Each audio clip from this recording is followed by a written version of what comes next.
Bismillah. Assalamualaikum warahmatullahi wabarakatuh.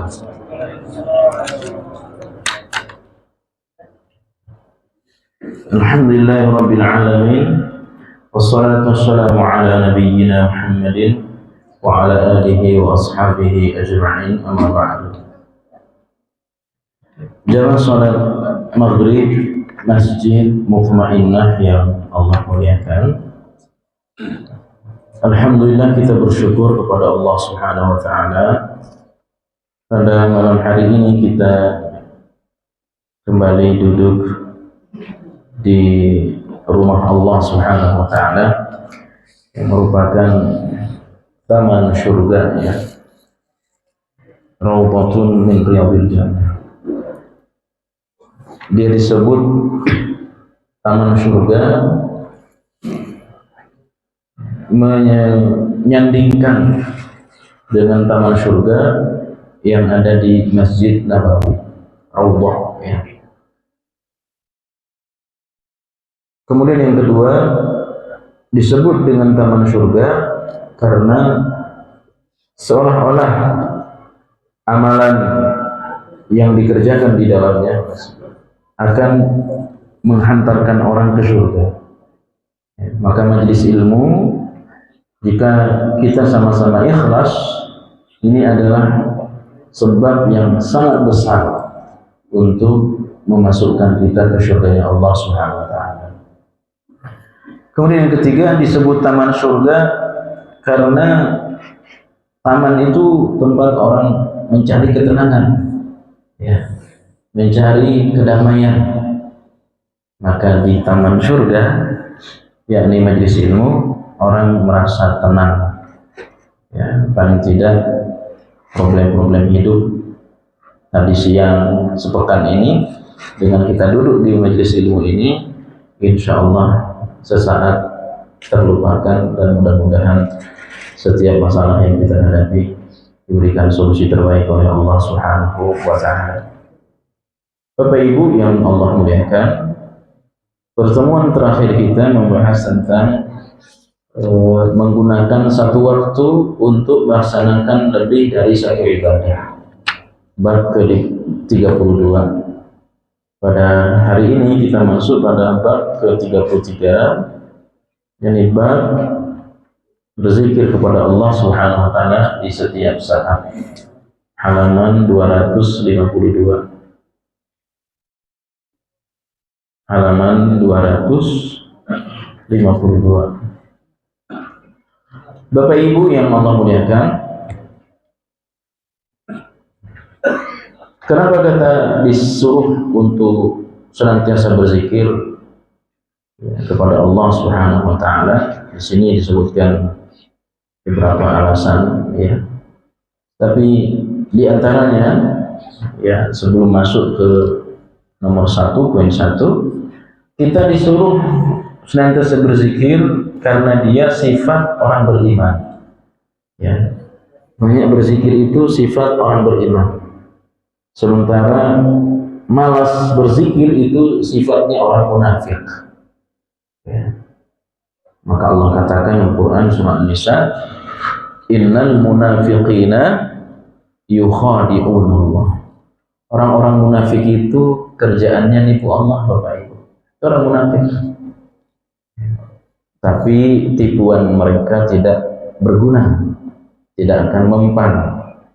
Justru tipuannya kembali kepada diri sendiri. Wa huwa khadi'uhum. Sifat-sifat orang munafik, idza qamu ila sholati qamu kusala. Kalau salat malas-malesan, itu orang munafik. Mereka salat tapi malas, ya. Maka pada bab-bab sebelumnya kita sudah sebutkan, di antara bentuk malas mereka dalam sholat berjamaah, ya, sering meninggalkan sholat berjamaah dan sering masbuk. Nah, itu orang munafik, ya. Jadi ciri-ciri orang munafik, di antara tanda-tanda orang munafik, sering masbuk sholat berjamaah, ya. Makanya kita pernah sampaikan, berapa hari kita tidak boleh masbuk 40 hari. Ya. Baru sifat kemunafikan itu tidak ada pada diri saya, diri kita. Tidak boleh masbuk ketinggalan takbiratul ihram 40 hari, 200 waktu. Kalau selama 40 hari ini kita tidak masbuk, tidak ketinggalan takbiratul ihram, Allah bebaskan kita dari 2 perkara. Apa 2 perkara itu? Bebas dari sifat munafik dan bebas dari api neraka. Hadis sahih dari Imam Tirmizi. 40 hari. Walaupun ini berat, ya. Kita berusaha, jangan meremehkan, jangan mengentengkan, meninggalkan sholat berjamaah termasuk ya masbuk ini. Wala yadhkurunallaha illa qalila. Ciri kedua dari orang munafik itu zikir, tapi zikirnya sedikit. Qalila, sedikit. Maka lawan dari orang munafik, kebalikan dari orang munafik, ya orang beriman. Nah, kalau orang munafik itu zikirnya sedikit, berarti orang beriman zikirnya banyak. Ya ayyuhalladzina amanu dzkurullaha dzikran katsiran. Ya. Wahai orang beriman, zikirlah kepada Allah dengan zikir yang banyak. Wasabbihuhu bukratan wa asila. Bertasbihlah memuji Allah pagi dan petang, ya. Jadi ini pertama, agar kita berbeda dengan orang munafik, ya. Di buku ini ada pada poin kedua, ya. Ada pada poin kedua. Kita berzikir kepada Allah adalah sebagai bentuk perbedaan antara seorang munafik dengan orang beriman. Surah An-Nisa ayat 142. Nah, ini kita renungkan diri kita, Pak, ya. Saya ini masuk kategori yang mana? Terutama pada waktu-waktu yang memang kita disuruh untuk banyak berzikir. Setiap selesai salat, pagi dan petang, setiap mau tidur, ya. Bahkan Bapak Ibu yang Allah muliakan, ya. Setiap sendi kehidupan kita itu ada zikirnya, Pak. Kita contoh di jalan. Ketemu jalanan naik, apa zikirnya? Allahu Akbar. Turunan, subhanallah. Nah, ini sebagai renungan. Amalan ini sudah kita amalkan atau belum? Ya. Subhanallah. Ada kilat, ada zikirnya. Ada angin kencang, ada zikirnya. Hampir semua kejadian sendi-sendi kehidupan kita ini ada zikirnya. Ngelihat orang kecelakaan, apa zikirnya? Alhamdulillahilladzi faddalani ala katsirin mimman khalaqa tafdila. Itu ngelihat orang tabrakan, lihat orang rumahnya kebakaran, ya. Kita dianjurkan untuk berzikir. Subhanallah. Ya, hampir semua ada zikirnya. Ya. Naik kendaraan, turun, singgah di satu negeri, singgah di satu kampung, itu semua. Makanya silahkan beli buku, ya, wirid dan doa atau panduan zikir guru kita Ustazul Fadil Yazid bin Abdul Qadir Jawas. Semua, Pak, hampir semua ada zikirnya, ya. Hampir semua ada zikirnya. Untuk apa? Untuk membedakan kita dengan orang-orang munafik, ya.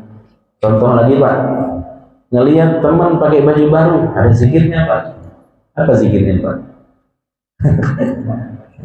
Ini dipegang, beli di mana yang baju yang bagus? Ya, subhanallah. Ada zikirnya. Ilbas jadidan wa id syahidan ilbas jadidan wa ishhamidan wa mut syahidan. Itu doanya. Ya. Melihat teman mobil baru, ya, baju baru, apa saja yang baru-baru yang dia kenakan, doakan. Ilbas jadidan, pakailah yang baru itu.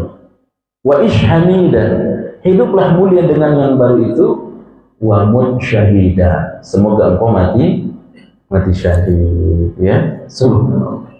Hampir semua ada zikirnya, Pak. Pakai baju bismillah, ya. Jadi semua ada zikirnya, kita amalkan dengan tujuan agar kita berbeda dengan orang-orang munafik.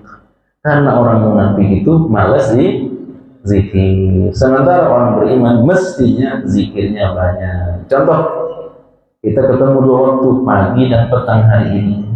Mudah-mudahan kita semua zikir, ya. Kalau enggak, jangan sampai terulang besok, Pak. Zikir pagi dan sore, ya. Kenapa kita disuruh zikir pagi dan sore? Karena ada pergantian 2 malaikat, Pak. Yata'aqabu fihi malaikat. Ada malaikat yang turun, ada malaikat yang naik. Ya. Malaikat yang turun dia mengawasi kita dari pagi sampai sore. Ya. Malaikat yang naik ditanya oleh Allah, waktu kamu naik, hambaku lagi apa? Lagi zikir ya Allah. Nah, itulah rapot kita, Pak. Kita dilaporkan oleh malaikat dalam keadaan zikir. Subhanallah, ya. Coba sedang apa? Sedang tidur, sedang apa, ya? Ya itulah rapot kita. Hambaku waktu kamu naik sedang ngapain? Ya, sedang maksiat, na'udzubillah, sedang berdosa, sedang menggibah, sedang memfitnah. Mudah-mudahan itu tidak terjadi pada diri kita, melainkan ketika malaikat naik, kita dalam keadaan sedang berzikir pagi dan petang. Kemudian kita disuruh untuk senantiasa berzikir, ya.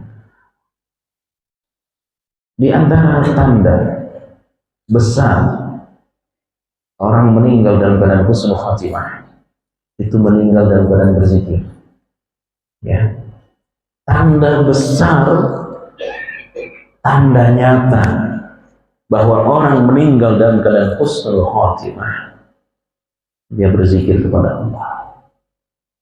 Nabi ditanya tentang amal yang paling utama. Apa amal yang paling utama? Anta muta wa lisanuka ratbun min dzikrillah. Ketika engkau meninggal dunia, lisanmu dalam keadaan berzikir. Ya. Orang ini, Bapak Ibu yang Allah muliakan, akan mati sesuai dengan kebiasaannya. Ya. Ini konsep, ini kaidah umum dalam agama. Man 'asha 'ala syai'in yamutu 'alaihi. Siapa yang hidup dalam satu kebiasaan, besar kemungkinan dia akan mati sesuai dengan kebiasaannya. Nah, ini konsep. Ini tafsir surah Ali Imran. Ya ayyuhalladzina amanu taqullaha haqqa tuqatih wa la tamutunna illa wa antum muslimun. Ibnu Katsir menafsirkan, barang siapa hidup dalam satu kebiasaan, dia akan dimatikan sesuai kebiasaan. Nah, kebiasaan kita zikir, tasbih, tahmid, dan seterusnya, kemudian tahlil. Dalam kondisi seperti itu, Allah cabut nyawa kita, insya Allah husnul khatimah. Ya. Dan Bapak Ibu yang Allah muliakan, bagaimana caranya agar kita meninggal dengan mengucapkan kalimat la ilaha illallah? Ulama menyebutkan, ya, karena orang meninggal ini, Pak, dari 100 orang yang meninggal, Pak Ibu yang Allah muliakan, kurang lebih hanya 25 saja yang bisa mengucapkan kalimat la ilaha illallah saat meninggal. Ya, 75-nya nggak mampu, nggak bisa. Ya, ini penelitian orang yang biasa mentalkin. Ya, dari 100 orang kurang lebih 25 ya yang mudah mengucapkan kalimat la ilaha illallah saat dia meninggal dunia. Padahal ini kan tanda yang paling besar dia meninggal dalam keadaan husnul khatimah. Man kana akhiru kalamihi la ilaha illallah dakhala jannah. Siapa yang ucapan terakhirnya sebelum dia meninggal la ilaha illallah, surga jaminannya, kata Nabi. Ini omongan Nabi. Gimana caranya agar ini ucapan terakhir kita? Yang pertama kata ulama, perbanyak berzikir la ilaha illallah dan zikir-zikir yang lainnya. Ya, paling tidak di luar sholat kita zikir 100 kali dalam sehari. Itu di luar sholat, di luar sholat. La ilaha illallah wahdahu la syarikalah, lahul mulk wa lahul hamdu wa huwa ala kulli syai'in qadir. Kita baca pagi atau sore. Cara yang kedua, agar kita meninggal dalam keadaan berzikir, terutama la ilaha illallah, hendaklah kita ya tidak sibuk menggibah orang lain.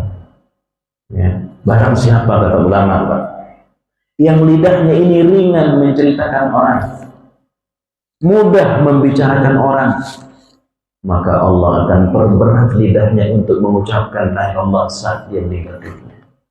Ya. Makanya jangan sibukkan lisan saya, jangan sibukkan lisan kita menyebut-nyebut orang. Menyebut orang itu yang membicarakan dia, memfitnah dia, dan menggibah. Ya. Menyebut-nyebut orang ini, Pak, baik memfitnah, menggibah, atau hal yang lain, ini penyakit. Sementara menyebut-nyebut Allah obat, kata ulama. Ya. Zikrun nas da'un wa zikrullahi dawa'un. Itu ungkapan ulama, bukan hadis. Zikrun nasi da'un wa zikrullahi dawa'un. Menyebut-nyebut manusia penyakit, sementara menyebut-nyebut Allah adalah obat. Siapa yang banyak menyebut Allah, dia akan kuat, dia akan sehat. Sementara siapa yang banyak menyebut-nyebut manusia, hidupnya akan penyakitan. Ya, dia mudah lelah. Orang yang banyak menyebut-nyebut manusia, dia akan mudah lelah, Pak. Mana buktinya? Contoh, Fatimah. Siapa Fatimah? Putri Rasulullah SAW. Bapak Ibu yang Allah muliakan, Fatimah suaminya siapa? Ali bin Abi Thalib. Hidup sangat sederhana, sangat sederhana. Dia capek kerja sampai tangannya kapalan. Ya, ibu-ibu kita perhatikan kisah dari putri kesayangan Rasulullah SAW. Dia kerja di rumah sampai tangannya kapalan, Bu, Pak. Dia tidak bisa membayar pembantu. Dia tidak bisa membayar khadimah. Pulang perang. Orang pulang perang, menang, bawa apa? Ghanimah. Berapa bagian Nabi? 1/5. Nabi itu kaya raya, Pak. Fatimah dengar, tahu tuh bapaknya bahwa banyak mendapatkan ghanimah. Wahai bapakku, bahasa kita, boleh tidak bagian ghanimahmu engkau berikan kepadaku, atau engkau ya datangkan seorang pembantu untuk aku, kamu yang bayar. Fatimah tidak bisa bayar, Pak, karena hidupnya sangat sederhana. Ya, kenapa? Saya lelah, bapakku. Saya lelah, kerjaan saya terlalu banyak. Ya, kamu, bahasa kita ini ya, wahai bapakku, tolong datangkan seorang pembantu ya kepada saya, tapi kamu yang bayar.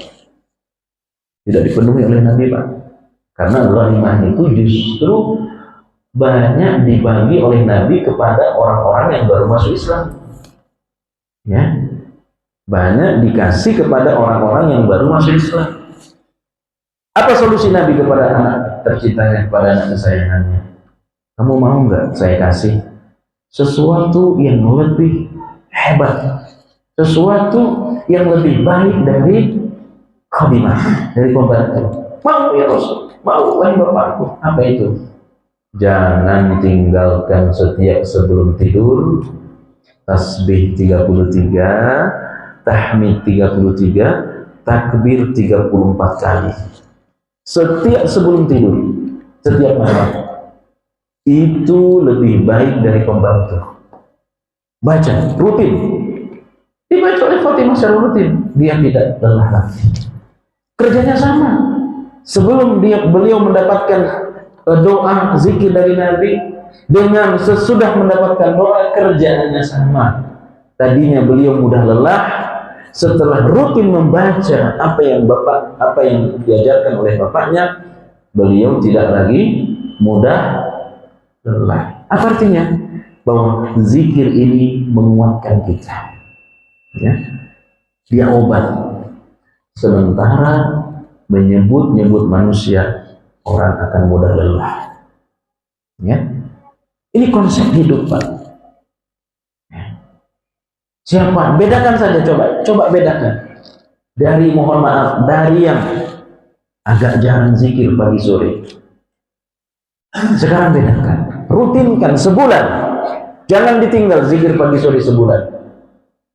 Itu ada, ya, nilai tambahan kesehatan, kekuatan dalam tubuh kita. Buktikan saja, ya. Ruh kita akan sehat, hati kita sehat. Dengan hati yang sehat akan berpengaruh kepada tubuh. Kalau hati sudah tidak sehat, itu berpengaruh kepada tubuh kita, ya. Makanya ada istilah apa itu di dalam apa namanya istilahnya, di dalam tubuh yang sehat ada jiwa yang kuat. Itu soal hati, Pak. Dan hati ini tidak ada obatnya selain zikir kepada Allah, ya. Itu obat hati. Kalau mau tubuhmu sehat, ibu-ibu mau sehat, ya, tidak mudah lelah, banyak berzikir. Bukan berarti tidak boleh minta membantu kepada suami, boleh saja. Tapi jangan tinggalkan zikir. Ya. Zikrun nasi apa tadi? Daun. Wa zikrullahi dawaun. Menyebut-nyebut manusia itu penyakit. Sementara menyebut-nyebut Allah apa? Obat. Tubuh sehat dengan banyak zikir. Kita akan mudah lelah karena sering menyebut-nyebut manusia. Ya. Gimana caranya agar kita tidak sering menyebut manusia? Jangan banyak tahu urusan orang. Ya, jangan kepo. Jangan banyak tahu, ya, kehidupan orang. Ya, kalau banyak tahu kehidupan orang, banyak tahu urusan orang, disitulah ada peluang untuk menyebut-nyebut dia. Kalau sudah menyebut-nyebut manusia, kemungkinan di situ ada fitnah, kemungkinan di situ ada ghibah. Maka siapa yang banyak berzikir, siapa yang banyak menyebut-nyebut Allah, maka lisannya tidak tergelincir untuk ghibah. Berarti kalau sudah malas zikir, ya, malas bertasbih dan seterusnya, maka akan malas menyebut orang. Inilah kenapa kita disuruh oleh Allah banyak berzikir, agar kita tidak banyak menyebut siapa? Manusia. Ya. Kemudian yang berikutnya, Bapak Ibu yang Allah muliakan, ya. Zikir ini pada poin 1 merupakan, ya, azas ibadah kepada Allah Subhanahu wa taala. Ya, ibadah kepada Allah Subhanahu wa taala. Lalu sabda, kana Nabi sallallahu alaihi wasallam yadhkurullah ala kulli ahyanih.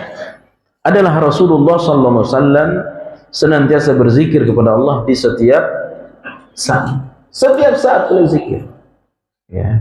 Nah, kalau diperbolehkan dilafazkan di dalam toilet, ya, di tempat-tempat kotor, sebaiknya tidak dilafazkan. Lalu bagaimana menerapkan hadis ini? Zikir di sini maknanya senantiasa mengingat Allah. Karena yang paling utama, Pak, ya, kita itu mengingat Allah saat kita sendirian, merasa diawasi oleh Allah. Zikir itu artinya mengingat pengawasan Allah, mengingat Allah melihat kita, Allah mendengarkan kita, ya. Di tempat yang sepi, nggak ada orang, itulah kita dituntut untuk banyak mengingat Allah. Ya. Kalau mau tahu siapa diri saya, siapa diri kita ini, bagaimana iman kita, caranya adalah bagaimana keadaan kita saat kita tidak dilihat oleh orang lain. Itulah keadaan iman kita yang sesungguhnya. Ya, ya soleh, kelihatan rajin tahajud, ya rajin ibadah, belum tentu Pak. Tapi yang menentukan baik tidaknya seorang saat dia sendirian. Apakah dia tetap membesarkan Allah? Apakah dia tetap mengingat Allah? Ya, itu yang paling utama. Kita senantiasa mengingat Allah saat tidak dilihat oleh orang lain. Ya, Bapak Ibu yang Allah muliakan. Rasulullah SAW menyebutkan ada orang Pak di hari akhir, Ibu yang Allah muliakan. Dia membawa pahala sebesar gunung Tihamah. Besar pahalanya, besar kebaikannya. Tapi kebaikan itu dihapus. Tidak ada tersisa. Padahal dia sudah ngumpulin sebesar gunung yang paling besar di dunia. Begitu menghadap Allah, tidak ada yang tersisa. Tidak ada yang tersisa. Ketakutan para sahabat. Sifna ya Rasulullah. Sifati kepada kami ya Rasul. Kenapa bisa terjadi? Orang ini adalah banyak berbuat baik saat dilihat oleh manusia. Dia rajin ibadah saat di tengah-tengah manusia. Tapi dalam keadaan sendirian, tidak ada lagi yang melihat dia, hanya dia dengan Allah. Sesungguhnya dia itu pemalas. Sesungguhnya dia itu orang yang berani melanggar aturan Allah. Itulah fungsi zikir. Ya, kita mengingat Allah As-Sami', Allah Al-Basir, Allah Ar-Raqib, Allah mengawasi, Allah mendengar, Allah melihat, Allah mengetahui, terutama saat kita tidak dipantau oleh manusia. Ya. Kemudian yang berikutnya, yang ketiga, yang kedua tadi sudah saya jelaskan, kenapa kita disuruh banyak berzikir? Agar kita dijauhkan dari tipu daya syaitan. Ya. Bapak Ibu yang Allah muliakan. Ya, syaitan ini Pak ya, sejak kita lahir Pak, sampai kita meninggal dunia, dia nggak pernah istirahat untuk menyesatkan kita. Ya. Rasulullah menyebutkan dalam hadis yang sahih, inna syaitana yat'anu fi batni bani Adam 'inda wiladatih. Hadis sahih. Syaitan itu Pak Ibu yang Allah muliakan, dia menusuk perut setiap anak manusia saat baru pertama dilahirkan. Begitu kita keluar dari rahim ibu kita, itu langsung ditusuk perut oleh syaitan. Kata ulama, ini adalah gangguan pertama syaitan kepada manusia. Ya, gangguan pertama syaitan. Dan sepanjang hidup kita, syaitan tidak pernah istirahat menyesatkan kita. Ya, inna syaitana yahduru inda kulli sya'nin. Syaitan hadir di setiap urusan kita. Urusan apa saja, syaitan hadir. Mau masuk rumah, syaitan ikut. Mau makan, syaitan ikut. Mau naik kendaraan, sampai maaf, kita hendak mendatangi istri, syaitan hadir. Makanya ada zikirnya. Zikir mendatangi istri. Apa zikirnya Pak? Yang belum punya istri nggak pengalaman. Yang istrinya udah nggak ada, kayaknya udah nggak diamalkan doa. Makanya dia cari istri lagi Pak. Allahumma jannibi syaitan. Ya, nah, ini saya yakin pada hafal nih. Ya. Jadi subhanallah, sampai kita mau mendatangi istri, dianjurkan kita berzikir agar kita ya tidak dikuasai oleh syaitan. Setiap keadaan syaitan menyesatkan kita. Ya, terutama saat kita akan ibadah. Ya. Makanya kadang-kadang ada orang Pak, walaupun ini tidak ada sunnahnya Pak ya, sebelum sholat baca al-falaq, baca apa lagi? Anas, ini nggak ada sunnahnya, nggak ada ya, diamalkan kurang bagus ini ya. Tapi ketika ditanya apa tujuannya, biar tidak diganggu oleh syaitan. Padahal cukup membaca ta'awuz, Allahu Akbar, a'udzu billahi minasyaitonir rajim ya. Tidak ada anjurannya kita membaca zikir-zikir sebelum salat, tidak ada anjurannya ya. Tapi ya memang niatnya begitu. Ya. Syaitan berusaha memalingkan kita ya.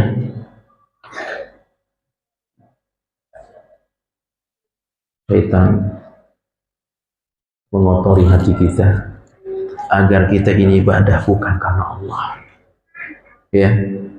Subhanallah. Syaitan ya, berusaha memalingkan hati kita ya, agar tujuan kita ibadah bukan lagi kepada Allah ya.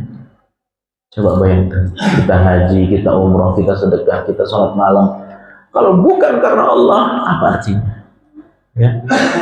Kita udah capek bangun tengah malam, jangan dikira nggak capek ya. Kita datang ke majelis ilmu ya, kalau bukan karena Allah, nggak ada gunanya. Dan itulah yang dilakukan oleh syaitan. Bagaimana hati kita ini kotor, hati saya kotor, melakukan sesuatu bukan karena Allah Subhanahu wa taala. Ya. Dan orang yang banyak berzikir, insya Allah hatinya selalu fokus kepada Allah. Ya. Hatinya selalu fokus kepada Allah. Syaitan tidak mampu menggoda seseorang hamba, melainkan jika hamba tersebut selalu lalai dari zikir kepada Allah. Kalau kita lalai zikir pagi petang, mudah kita dikuasai syaitan Pak. Ya, sangat mudah. Padahal syaitan kan musuh kita. Inna syaitana lakum aduwwun fattakhidhuhu aduwan. Syaitan itu musuh kita. Jangan berkawan sama syaitan. Makanya maaf, jangan makan minum dengan tangan kiri. Masa kerjaan musuh diambil, dipakai ya. Syaitan itu musuh kita. Zikir merupakan satu benteng kokoh yang melindungi seseorang hamba dari tipu daya syaitan. Alladzi yuwaswisu fi sudurin nas. Yang diserang oleh syaitan itu terutama hati kita Pak. Saya ulangi, terutama yang diserang oleh syaitan itu hati kita. Hati yang bukan karena Allah. Yuwaswisu fi sudurin nas. Ya. Kata ulama Pak ya, kalau dia tidak mampu menyerang hati kita, kita tetap fokus kepada Allah, tidak main-main. Bisa-bisa setan menyerang fisik kita. Ya. Makanya kadang-kadang tuh ada orang datang ke dokter, didiagnosa nggak ada penyakitnya. Ya, nggak ada penyakitnya. Tiba-tiba udah sakit dan sebagainya. Bisa jadi manusia kerjasama dengan jin. Disihir ya, usaha kita, perdagangan kita ya, karena ada saja orang iri kepada kita, ada saja orang hasad kepada kita. Syaitan tidak akan mampu mengalahkan orang yang rajin berzikir ya, terutama mohon maaf para pedagang ya, bentengi diri kita dari orang-orang yang hasad kepada kita dengan banyak berzikir, karena Bapak lebih paham ya, ada saja orang yang hasad kepada kita. Betul Pak? Ada saja orang yang iri. Jangan dilawan. Ya, jangan diikuti mereka orang-orang bodoh. Tapi bentengi diri kita dengan banyak berzikir. Sebelum berangkat ke toko zikir pagi, ya, pulang zikir sore, malam jangan lupa kita zikir sebelum karena Pak, syaitan itu biasanya nyerang manusia dalam keadaan manusia lelah ya, dalam keadaan kita lalai diserang oleh syaitan. Makanya di daerah-daerah timur, saya orang timur, tiba-tiba ada sesuatu yang terbang, itu bisa karena santet, sihir, dan sihir ini nyata adanya Pak ya, adanya nyata sihir ini bukhul-bukhul, ya, tiba-tiba ada sesuatu di depan rumah, ya, itu kerjaan syaitan, kerjasama dengan manusia untuk nyantet, ya, dan itu ada. Dan demi Allah, la yuflihus sahiru haitsu ata, kata Allah. Kalau kita bentengi diri kita dengan banyak berzikir, kekuatan apapun nggak akan bisa mengganggu kita. Yakini itu, yakini, ya. Kalau tiba-tiba kita diserang oleh jin, oleh setan, jangan datang ke dukun, ya. Coba datang ke orang pintar, ya. Jangan. Benteng adalah zikir, ya. Dan syaitan tidak akan pernah bisa.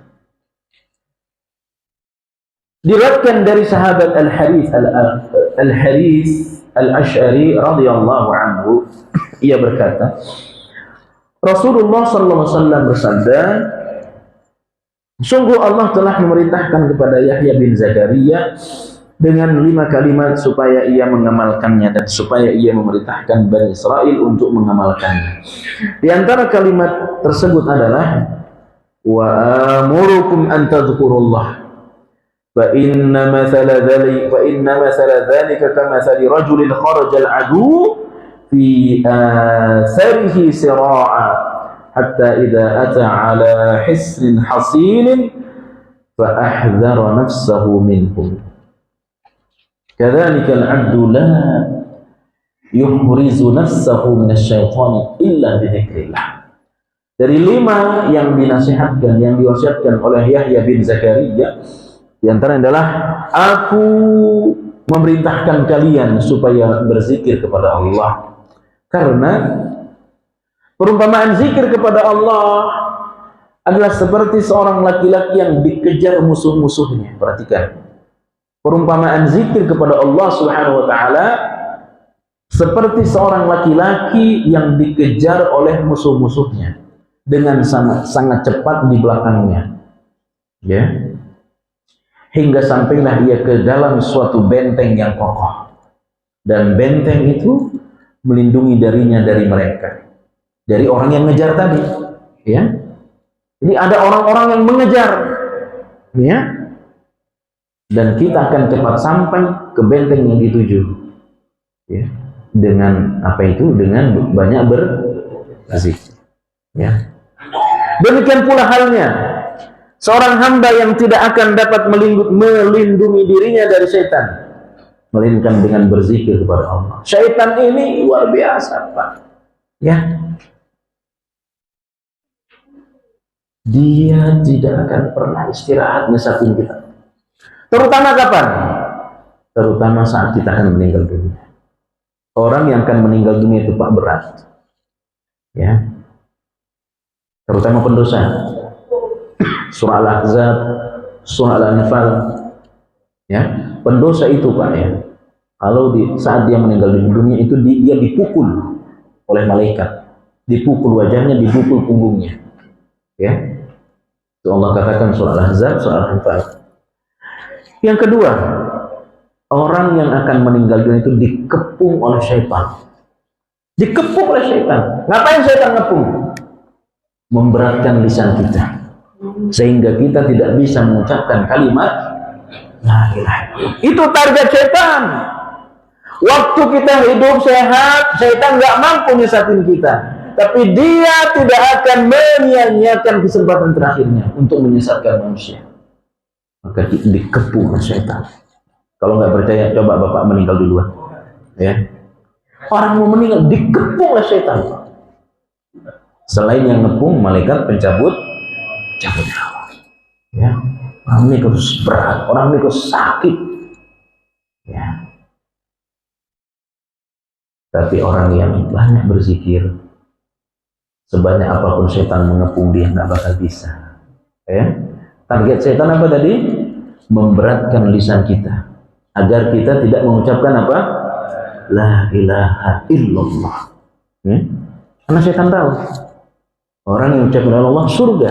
Sementara setan ingin banyak yang masuk neraka. Liyakunu min ashabis sa'ir. Itu saja tujuan setan, Pak.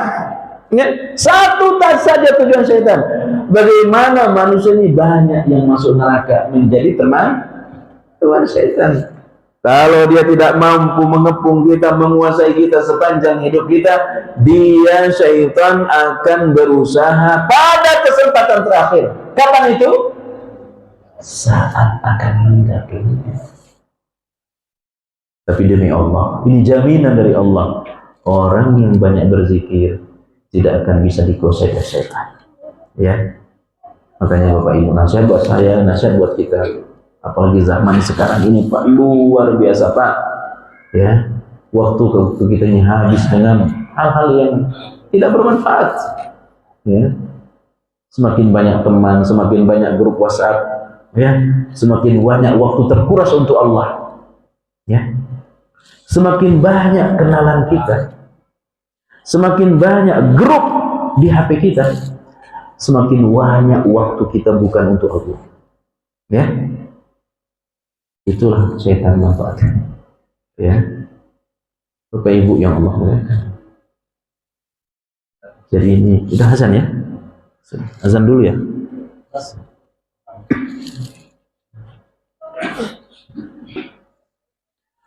Bapak Ibu yang Allah muliakan, itu tadi kenapa kita harus banyak berzikir sebagai ya tembok penghalang agar kita tidak dikuasai oleh syaitan, terutama saat kita akan meninggal dunia.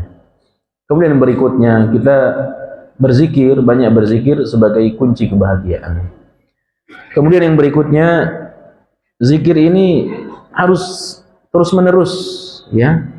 Tadi sudah kita sampaikan, setiap waktu, ya. Oleh karena itu disebutkan, ya, para ulama menyebutkan, diantaranya Imam An-Nawawi, ya, telah sepakat bahwa berzikir dengan hati dan lisan itu diperbolehkan bagi yang berhadas, ya, walaupun Nabi nggak suka Pak, Nabi nggak suka, Nabi tidak suka berzikir dalam keadaan tidak punya wudhu, Nabi tidak suka, ya, tapi hukumnya boleh.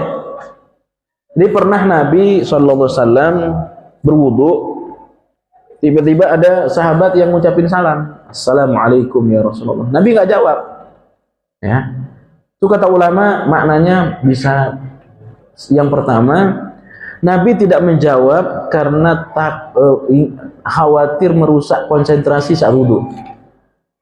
Yang kedua, Nabi tidak menjawab karena beliau belum selesai wudhu, sehingga tidak bagus orang berzikir dalam keadaan tidak punya wudhu.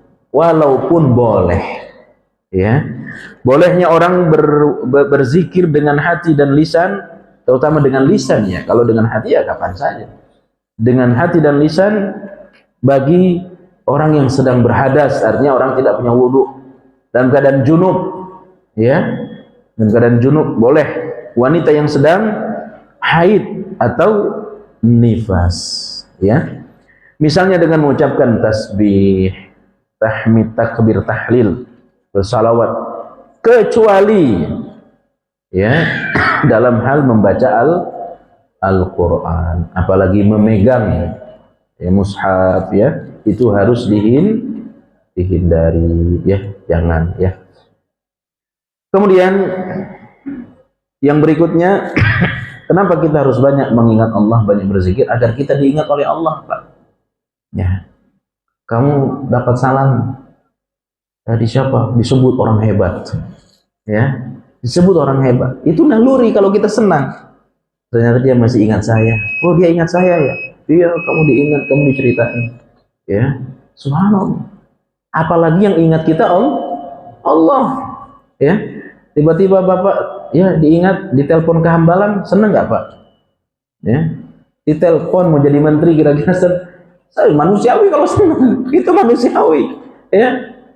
Apalagi yang ingat kita Allah Subhanahu wa Ta'ala, ya. Dan yang paling penting bagi kita, Pak, ya, Allah ingat kita dengan ampunannya, ya. Allah ingat kita dengan ampunannya. Banyak-banyaklah mengingat Allah, kata ulama.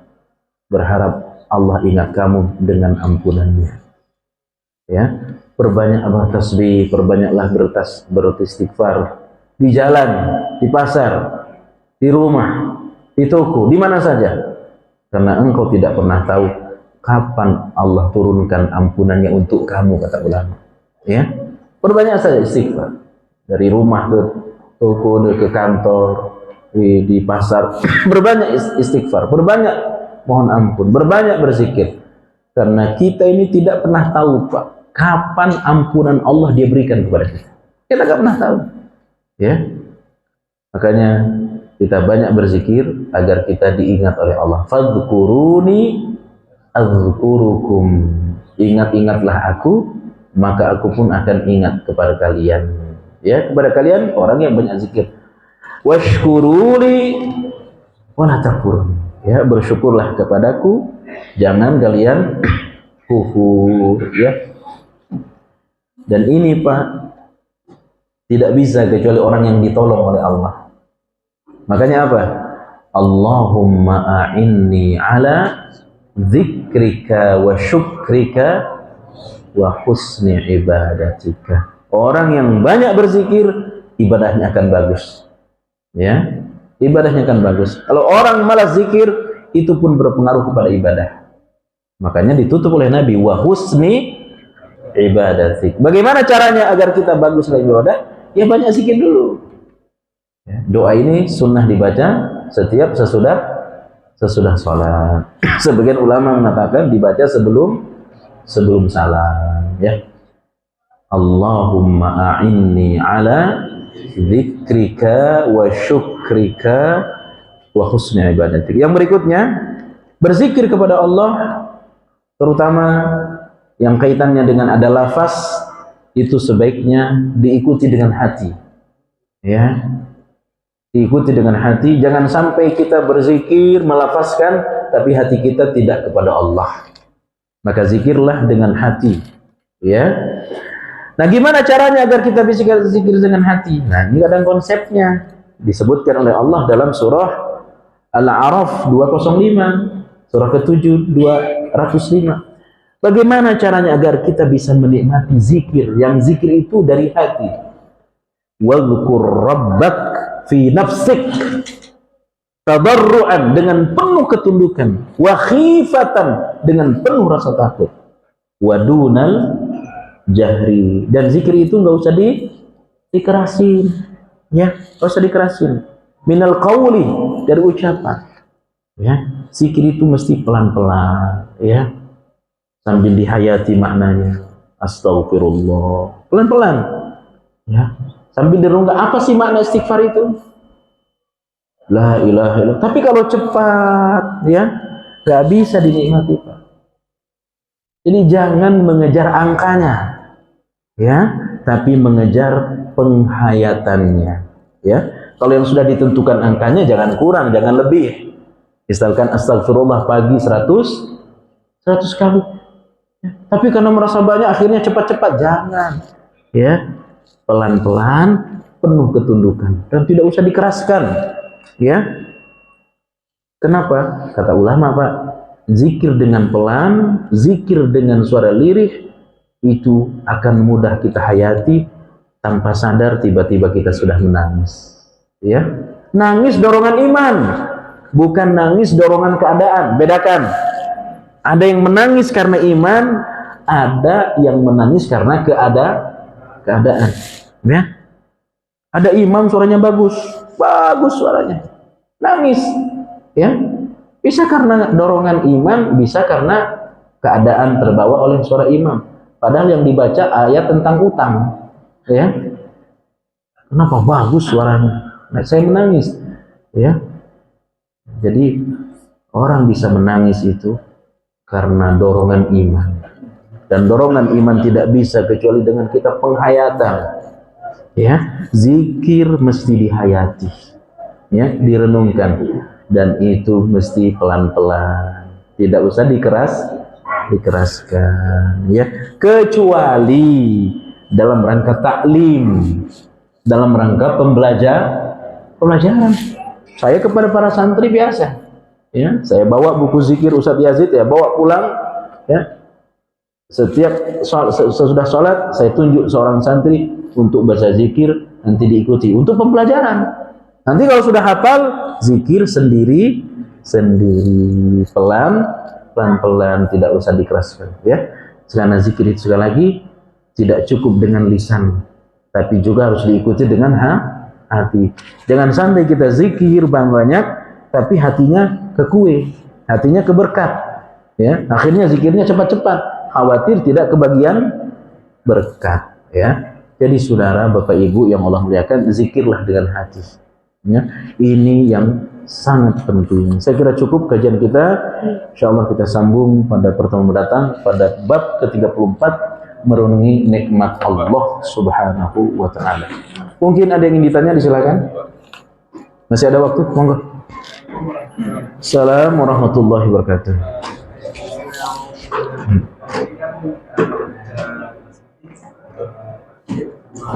Takbir. Tasbih 33, tahmid 33, takbir 34. Caranya itu kalau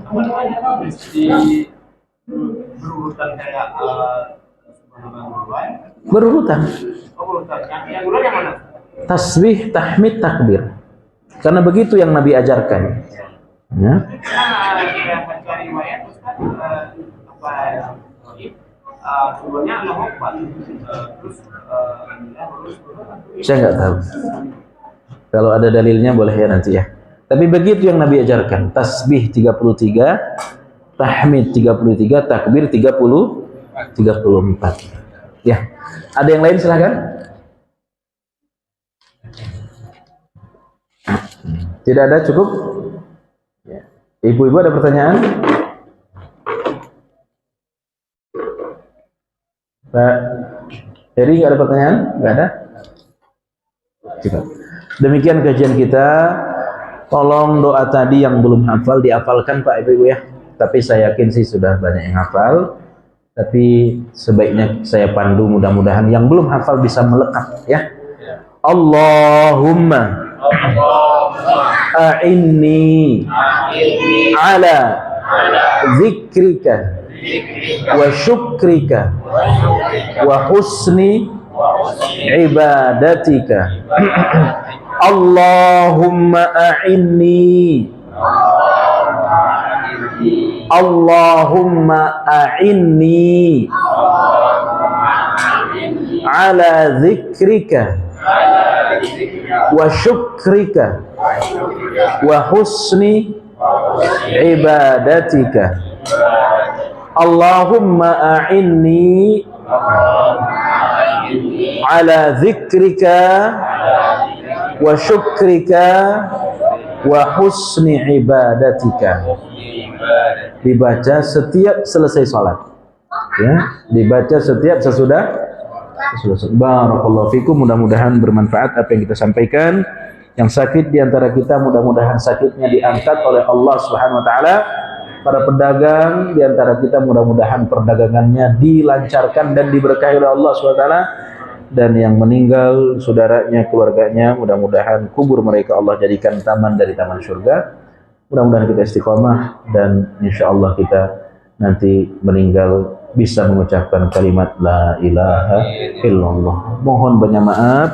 Subhanakallah bihamdik asyhadu an la ilaha illa anta astaghfiruka wa atubu ilaik. Wassalamualaikum warahmatullahi wabarakatuh.